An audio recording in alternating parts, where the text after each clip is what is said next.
Бизнесу нельзя научиться. Это не так. Стать лучшим в своей сфере можно, если перенимать опыт у других, кто уже достиг успеха. Поэтому я, Игорь Рыбаков, собрал лучшие российские и зарубежные образовательные практики и лучших предпринимателей. Вместе мы сделали программу MBA «Вызовы будущего» от Global University в партнерстве с ведущим мировым вузом МФТИ. Изучайте новое. Стать частью сильного и амбициозного сообщества можно по ссылке в описании.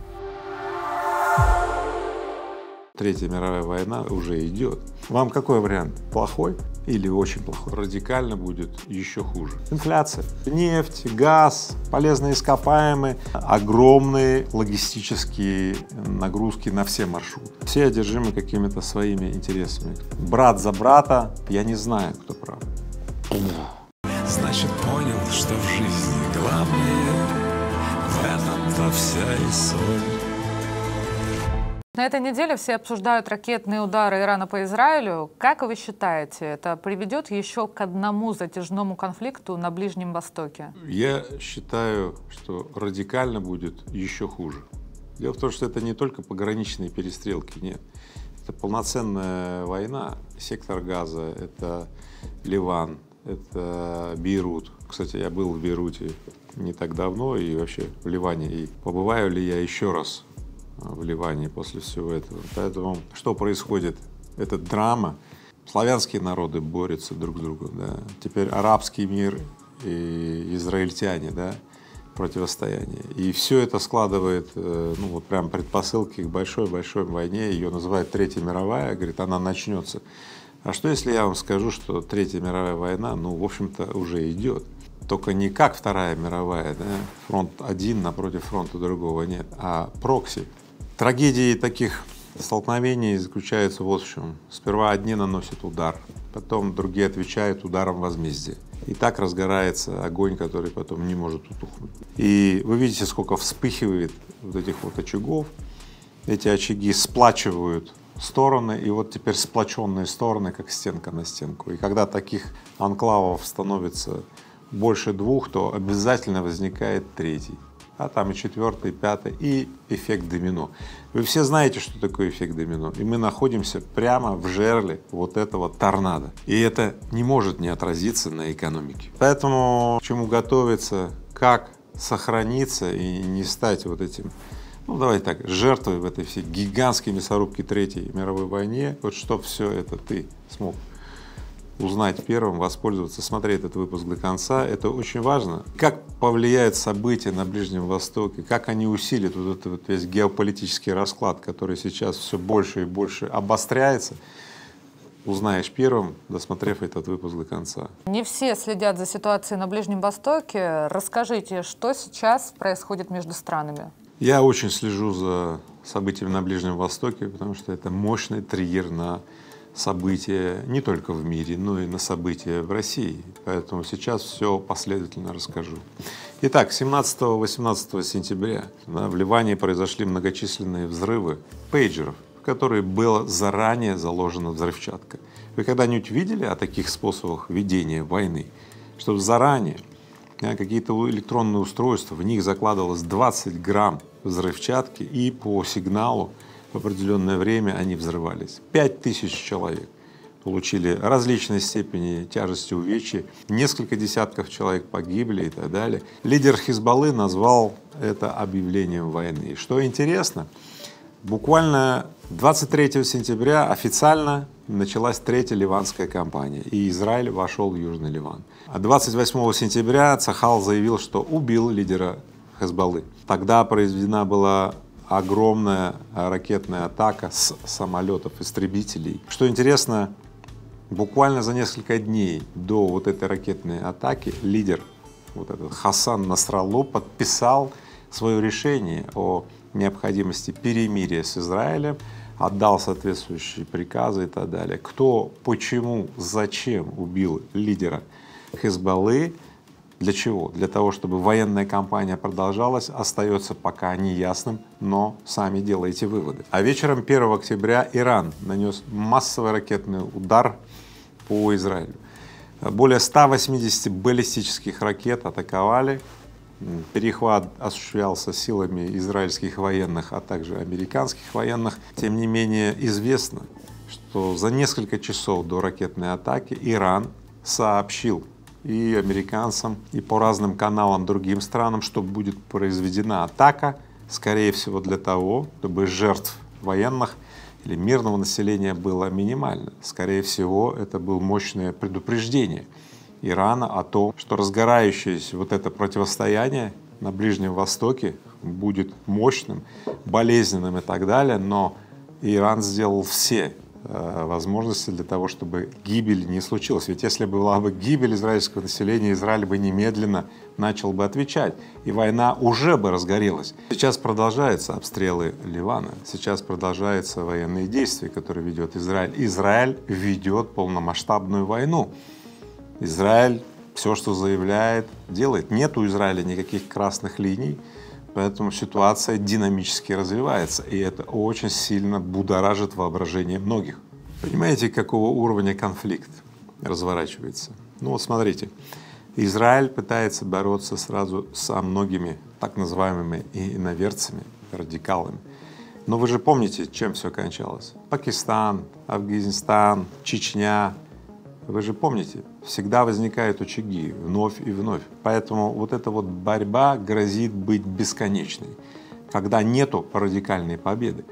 Ведь все военачальники и все правители знают, что война останавливается только в одном случае, когда кто-то кого-то радикально победил, уничтожил там или придавил, это уже не важно. А когда это тлеющий конфликт, который не может закончиться, стороны наносят друг другу болезненные удары, и так вся земля погружается вот в это вот бесконечное саморазрушение. Это то, в чем оказываются страны и целые сообщества на десятки лет, иногда на 100 лет. Помните знаменитая столетняя война? А еще хочу сказать о столкновении мировоззрений. Ведь это совершенно разные мировоззрения. То, что для одних это права человека, для других это годами сформированный образ жизни, это традиция, это уклад. И таким образом встречаются непримиримые соперники. И пока они полностью не уничтожат друг друга, все будет тлеть, чревоточить, гореть адским пламенем. А теперь помножьте это на то, что у всего этого ада есть заказчики. Есть те, кто поощряют и вливают бензин в это все. От того, что возник третий заинтересованный, вливающий бензин, все меняется. Поэтому вот эта вот бойня, которая сейчас на Ближнем Востоке, это бойни, которые разворачиваются сейчас по всему миру. Это особая тревога, это особое внимание ваше, я призываю именно к этому. Смотрите внимательно. Расскажите, почему возник этот конфликт? Это столкновение идеологий, это привычки сопротивлений, это традиции радикального мышления, конкретного, непримиримого, где победа является абсолютный проигрыш врага, и враг должен быть уничтожен. И сейчас я кратко расскажу о причинах всего происходящего. Итак, после Второй мировой войны, проектируя послевоенный уклад в 1948 году, западные страны и Советский Союз решили на землях, где современная Палестина, основать небольшое государство Израиль. Да, где будут править баал-сионисты, ну вот они назвали себя израильтяне и так далее, и ООН утвердил это все как некое послевоенное устройство. И знаете, что я вам скажу? Потом эти небольшие поселения израильские, они постоянно расширялись. Грубо говоря, израильтяне говорили, что арабы их притесняют. Я сам видел эти все столкновения, у меня очень много друзей живут как с одной стороны, так и с другой стороны. Они постоянно говорят и гонят друг на друга. Прикол этой ситуации такой, что когда израильтяне и арабы, ну, например, встречаются в Арабских Эмиратах, они могут мирно беседовать. Тем не менее, они сохраняют какую-то очень мощную предвзятость друг к другу. Видимо, эта предвзятость, ну, вот создается длительным таким противостоянием. Мы сейчас во многих местах видим вот такого противостояния, то есть своеобразная нацификация, когда сперва это просто неприязнь, а потом это такая радикальная неприязнь, а потом уже воинствующая, когда ты ну, хочет, чтобы представители других верований, традиций, религий и так далее, они вообще сгинули. И ты идешь с войной, и ты поддерживаешь самые радикальные действия и так далее. Так вот, примерно по такой модели побуждаются все существующие так называемые столкновения. Если взять СВО, если взять вот эти вот все стычки, которые идут на пространстве славянских народов, если взять Ближний Восток, то везде все очень обостряется из-за вот этих столкновений националистических меньшинств, которые считают, что другие нации, ну, не заслуживают права, что ли, так вести себя и так далее. Вот этот радикализм выходит наружу. Парадокс заключается в том, что государство Израиль основано при активном, ну, закреплении, что ли, ООН. Но потом в какое-то время ООН принимает решение, что Израиль неправомерно оккупирует некоторые земли, Палестины и так далее. Случился какой-то правовой коллапс и конфликт. Ну, в то время уже многие говорили, что ООН утратил первоочередное, ну, значение, где, вообще говоря, ну, такое межгосударственные правила могут быть разработаны, поддержаны. Вот. Ну а сейчас сами видите, что происходит. Кто сильнее, тот и прав. Я не буду сейчас комментировать, кто прав. Я не знаю, кто прав. Я сейчас могу сказать только об одном, что подобное разгорающееся пламя, оно заражает все новые и новые территории, охватывает, радикализирует уже теперь и мирное население, не то что там государство и военное там сообщество, да, и все, и не остановиться. Мир охвачен вот такими вот очагами, и все эти очаги — это такие своеобразные триггеры, которые в какой-то момент могут сложиться, вот тот самый эффект домино, о котором я буду рассказывать в сегодняшнем выпуске. Почему вы считаете, что этот конфликт не закончится миром? Ну, Иран, Ливан, Йемен, Палестина, все эти страны, там сразу же возникли движения против Израиля. И причем поддержка населения этих движений очень существенна. То есть люди противостоят друг другу из идеологических соображений. То есть они, когда рождаются, им сразу говорят: нас согнали с этих территорий, мы гонимые, мы жертвы, брат за брата, там, месть кровная и так далее. Вот. Израиль же качает мышцы и говорит: а у нас есть ракеты, оружие, мы технологическая страна, Америка нам дает самое современное вооружение, там, космическую разведку и так далее. Более того, авианосцы американские стоят вокруг и Израиля, и стоят вокруг основных стран, с кем, значит, оппонирует Израиль. Поэтому, смотрите, вот это все, это как клубок противоречий, который уже бахает. Если вы вспомните, что происходит сейчас на Ближнем Востоке и происходило с 2000-х годов, ну там Ирак, например, то вы удивитесь, сколько всего вспыхивало и продолжает вспыхивать на Ближнем Востоке. Конечно, во всем этом мире участвуют нефть, газ, полезные ископаемые. Смотрите, какой клубок. И этот клубок закручен для того, чтобы в этом месте обязательно что-то шандарахнуло. Смотрите, мир не может успокоиться при таком количестве побудителей. Или, внимание, есть другой способ — присягнуть, наконец, всем измученным вот этим противостоянием, то есть лишить себя суверенитета, лишить себя возможности принимать автономные решения и так далее, лишить себя возможности в беседе вырабатывать решения с соседями и так далее. Все. Полностью присягнуть. На самом деле все конфликты, они устроены очень просто. Когда изможденные сторонники вот этих вот противостояний устают настолько, что сил больше нет, поубивав при этом 2/3 населения и так далее, то остатки этих миров, они такие приползают и говорят: все, мы поняли, мы согласны. Ну, и здесь воцаряется мир. Но это другой мир.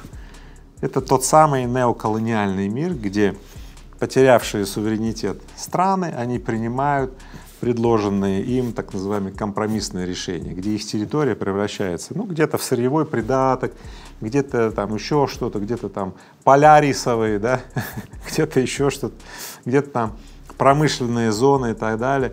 Но национальные правительства управляются при этом наднациональными образованиями. Задача этого выпуска сейчас не входит называть конкретные даты и где расположены наднациональные органы управления мирового правительства. Но я обязательно, если этот выпуск наберет резонанс, я обязательно сделаю выпуск. Какие органы, тоже видимые, которые вы можете увидеть по факту, являются управляющими для всех национальных правительств. Особо желающим поискать дополнительную информацию, ну, посмотрите, что такое трехсторонняя комиссия, что такое Совет по международным отношениям. Вы найдете очень много интересных ниточек к фактам. А что будет с мировой экономикой? Вам какой вариант? Плохой или очень плохой? Ну, есть, правда, вообще вариант убийственный, смертельный. Я назову вам очень ужасный вариант и просто плохой. То есть, когда у нас три варианта, один смертельный, другой очень плохой, просто катастрофический, а другой просто плохой, для нас плохой вариант, ну, становится уже вроде как хорошим. Поэтому давайте все по порядку. Первое. После ракетного удара Ирана по Израилю Нетаньяху уже заявил, что этот удар не останется без ответа. Это означает, что Израиль нанесет точечные удары по Ирану. Скорее всего, бить будут по нефтянке. Иран — крупнейший поставщик нефти. Это первое. Высокоточные удары Израиля по Ирану приведут к очень большой войне. Иран начнет блокировать Ормузский пролив. Это основной путь из Азии в Европу и так далее. Понятно, да? Огромные логистические нагрузки на все маршруты. Уже есть перебои транспортировки товаров. Суэцкий канал, Красное море, вы знаете, слышали. То есть, представляете, сколько всего нам предстоит почувствовать и на себе узнать в ближайшее время. Но все это ничто по сравнению с теми сотнями тысяч жертв вот в этом замесе, которые произойдут в ближайшее время. Третье. Ракетные атаки, предупреждение, закрытие неба, самолеты перестанут летать, сообщения нарушатся, ну, это уже не логистика. Но про убытки авиакомпаний я даже не буду говорить. То есть небо будут закрывать, где-то будут удлиняться маршруты, то есть авиакомпании понесут убытки. Уже сейчас до Дубая, чтобы от Москвы долететь, нужно лететь 8,5 часов. Вот так вот вокруг, потому что небо перекрыто, все боятся, что ракеты прилетят и так далее. Контракты рухнут и перестанут выполняться. Экономика консолидирована, ближневосточная и мировая понесет огромные убытки. Четвертое. Перебои с поставками, логистика, вот эти вот нарушения в экономике, ну что, инфляция. То есть инфляция будет разгорать, доллар будет стремительно обесцениваться. Ключевой момент, что сдуть инфляционный пузырь, который сейчас есть в мире, никакого другого способа нет, кроме как проецировать военную силу. Об этом говорят экономисты, я с этим абсолютно согласен. Пятое. Полномасштабный конфликт может вызвать перекос мировой экономики. Выигрывает только, знаете кто? Предприятия военно-промышленного комплекса, которые будут снабжать обновленным оружием арсеналы и отправлять устаревшие арсеналы на утилизацию, что будет подогревать бойню и дальше по кругу. Дело в том, что вообще в мире у американцев, у Соединенных Штатов более 800 военных баз по всему миру. Все это инструменты и рычаги так называемого промотирования военной проекции, военной силы. Ну а если еще посчитать, сколько у Соединенных Штатов союзников, ну, в блоке НАТО, давайте так, то количество военных баз, да, и консолидированный военный бюджет просто поражает воображение. Около 2 триллионов долларов. То есть сейчас военный бюджет Америки уже близится к 1 триллиону. А вы знаете, что ружье, которое висит на стене, оно что? Оно обязательно выстрелит. Пока все страны заявляют о том, что не надо продолжать этот конфликт, этому не стоит верить? Да, мне кажется, сейчас политики многих стран потеряли вообще какую-либо связь с реальностью.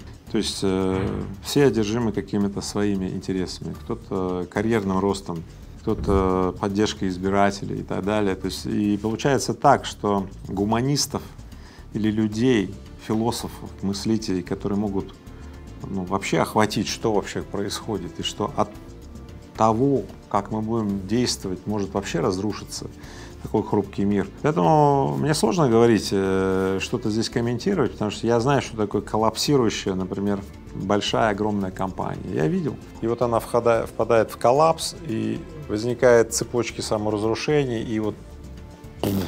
По сути, сейчас я вижу мир коллапсирующий, когда кто-то сходит в коалицию, и пытается кого-то разбомбить, а тот, кого пытается разбомбить, он имеет такое оружие, что он нанесет ответный удар, и все. И рано или поздно вот это начнет проявляться. Я знаю, что такое гонка вооружений, когда все становится на войну или все становится. Так вот, гонка вооружений уже началась. Историческая гонка вооружений, такой никогда не было. Бюджеты на создание оружия, на переоснащение и так далее во всех странах резко выросли. Это не может закончиться без большого, скажем так, использования вот этих нахреначенных арсеналов. То есть в результате это все где-то будет бахать. Я не хочу этого, но как я могу повлиять на то, чтобы этого эффекта домино не было? Я делаю этот выпуск для вас, дорогие мои, чтобы вы, каждый в своих действиях немножечко подумали, а что вы на своем месте можете сделать для этого? Может быть, вместо участия в радикальных движениях, вместо какого-то там присоединения к радикалистам или тем, кто говорит: все, даешь, то конкретно, да? Может быть, как-то по-другому, может быть, мы с вами можем влиять, чтобы остановить это все, охладить. И единственное, что можно сделать, это уменьшить интенсивность этой войны, уменьшить интенсивность вот этого смертоубийства. Ну а те, кто программирует мир на противостояние, я вам так скажу, друзья мои, знаете, доиграетесь вы. Хоть некоторые ученые говорят, что это войны, вот эти столкновения, это природа эволюции, это философия вот такого развития и так далее. Не верю. Возьмите другой способ. Лучше постройте на эти деньги школы, университеты, миросообразное что-то. Я до конца буду верить, что люди на самом деле хорошие изнутри. Люди, охваченные противостоянием и пламенем, как заразой, как чумой, конечно же, могут быть подвержены вот этим радикальным действиям. Но я до конца буду верить в человеческую самоспособность. Я верю в то, что вот эти вот очаги вспышек, они все-таки накопят в нас вот это вот ощущение, что ну все, хватит, и мы как-то начнем по-другому действовать. Мы получим ущерб, но, возможно, он будет не смертельный. Но это опять будет прививка, как тогда, после Второй мировой войны, весь мир получил прививку, когда 40 миллионов людей погибли. И достаточно долго весь мир, старался, что ли, да, не воевать, не разворачивать конфликты и так далее. Ну вот сейчас мир вновь оказался в этом. Я этот выпуск посвящаю всем нам с нашей природной способностью проявиться и обратиться к нашим потомкам, чтобы наши потомки не рассматривали нас потом как предки, которые разрушили землю. Пусть предки скажут: вот, они были на пороге Третьей мировой войны, огромные, всеохватные и так далее, но они справились. Ну и чтобы мир не перешел в вот эту смертоубийственную фазу, я этого очень не хочу, я вам так скажу, давайте вместе размножать хорошее, и пусть плохому места просто не останется. Когда смог свои крылья белые ты расправить, забыв про боль, значит понял, что в жизни главное, в этом-то вся и соль.